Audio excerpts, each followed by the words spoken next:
میرے رسول پاک علیہ السلام کی خدمت میں عورتیں آئیں، عرض کرنے لگے یا رسول اللہ اسلام میں ہمارے لیے بھی کوئی نفع ہے؟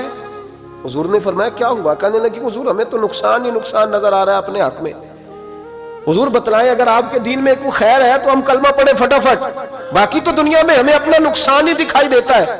یہ بھی امام طبرانی نے لکھا ہے۔ محبوب علیہ السلام نے فرمایا تم پہلے اپنی بات کرو، پوچھنا کیا چاہتی ہو؟ کہنے لگے یا رسول اللہ ایک تو ہم نے سنا ہے اسلام میں بھی ایک معاملہ یہ ہے کہ جن دنوں عورت ناپاک ہوتی ہے وہ نماز نہیں پڑھ سکتی، وہ روزہ نہیں رکھ سکتی۔ حضور یہ دینی نقصان ہوا، اور دو عورتوں کی گواہی ایک مرد کے برابر ہے۔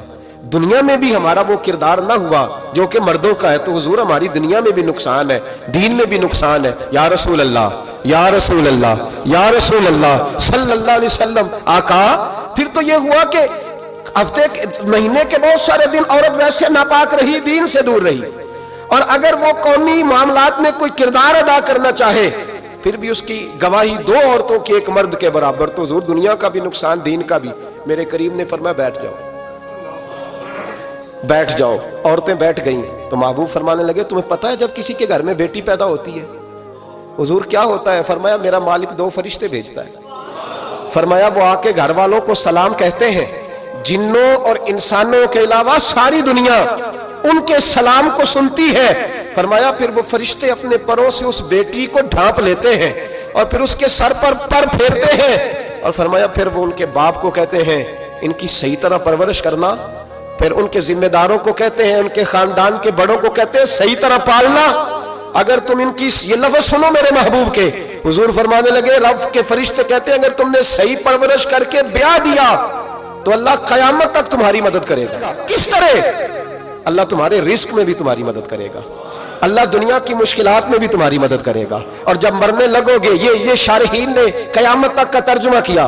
شارحین فرمانے لگے گویا حضور فرما رہے ہیں جب تم مرنے لگو گے بیٹی کی پرورش کرنے والوں تو رب کریم تمہیں کلمہ یاد کرا کے تمہاری مدد کرے گا، اور نکیرین کے سوالات قبر میں آسان کر کے تمہاری مدد کرے گا، اور قبر میں جنت کی کھڑکی کھول کے تمہاری مدد کرے گا۔ میزان عمل پر تمہارے عملوں کا وزن زیادہ کرا کے اللہ تمہاری مدد کرے گا، پل صراط پہ تمہیں آسانی سے گزار کے تمہاری مدد کرے گا۔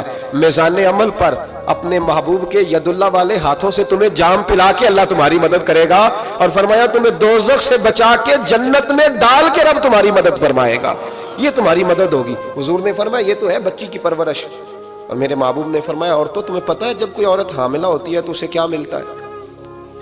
بیویاں تو پہلی بات سن کے رونے لگی، ان کے آنچل آنسوؤں سے بھیگ گئے۔ محبوب فرمانے لگے جب کوئی عورت حاملہ ہوتی ہے تو رب اسے اسی طرح کا اجر دیتا ہے جس طرح اس مجاہد کو اجر ملتا ہے جو جہاد فی سبیل اللہ میں جاتا ہے، اتنا اجر اللہ حاملہ عورت کو دیتا ہے۔ اور محبوب کریم علیہ السلام فرمانے لگے جب وہ بچے کی پیدائش ہوتی ہے، جب بچہ جنتی ہے تو رب اسے اتنا اجر عطا کرتا ہے جتنا رب کریم ایک شہید کو اجر عطا فرماتا ہے، ایک شہید کے برابر مالک اسے اجر دے۔ اور شہید کا اجر تو آپ کو پتہ ہی ہے کتنا ہے، اس کا پہلا قطرہ زمین پہ گرتا ہے تو گناہ اللہ سارے معاف فرما دیتا ہے۔ فرمایا اللہ عورتوں کو یہ اجر دیتا ہے۔ میرے محبوب فرمانے لگے شرط صرف اتنی ہے کہ اپنے خاوند کی فرما بردار رہنا، اور فرمایا اس کے بعد جب وہ بچہ پالتی ہے رات کو اٹھ کے اسے دودھ دیتی ہے، اور اگر بول و براز کرے تو رات کو اٹھ کر اس کی صفائی کرتی ہے۔